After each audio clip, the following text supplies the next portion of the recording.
Hello guys, si Adshi po ay nagmo-mower. Puntahan po natin. So ipapakilala ko po sa inyo ang aking asawa o kung tawagin ko po ay jowa or Adshi. Masanay po ako doon na jowa at Adshi kahit asawa ko. Dahil malapit na po ang kanyang golden birthday niya, ay pupurihin ko siya.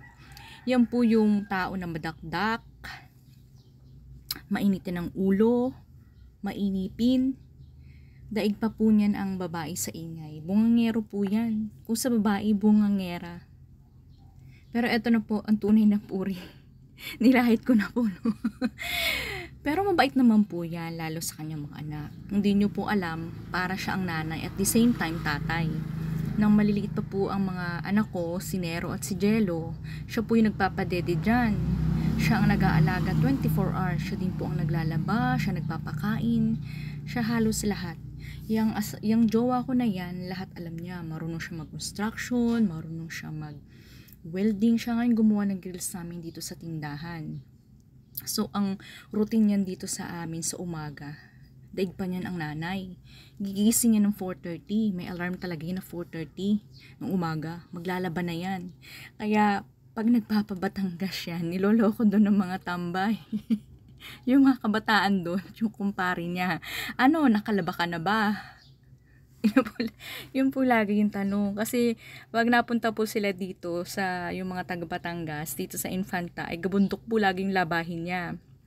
So, sa umaga po yan, magsasaing na yan. Siya pa din po ang magluluto. Umaga hanggang hapunan. Siya pa din ang magluluto. So, kung di nyo po natatanong, ay napakasarap pong magluto ng asawa ko. So, after po niya na magluto sa umaga, paliliguan na po niya si Nero. Dati, si Jello, pinapaliguan din niya. Kaso, malaki na si Jello, kaya si Jello na naliligo ng kanya. So, kapag nakaluto na siya, ay siya pa din ang maghahatid sa estudyante kay Jello. Anhin ko si Nero at may naghahatid. Yung kasama sila ng pinsan niya.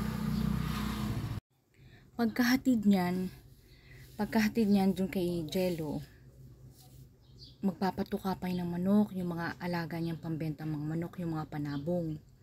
May paglulongganisa pa yan. So, halos yung maghapon niya ay kulang pa daw sa kanya.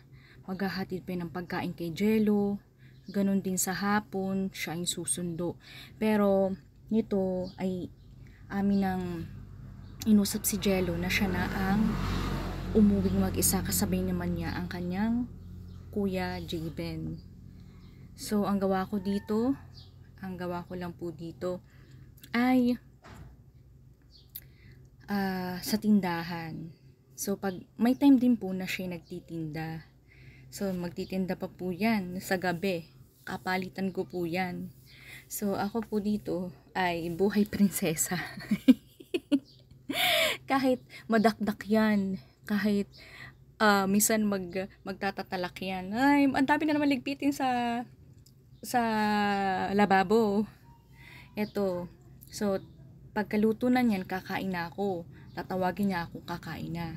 So, ang gawa ko lang dito sa tindahan lang. Kaya kung may asawa kayo na kagaya niya, ay napakaswerte ninyo, napakapalad nyo.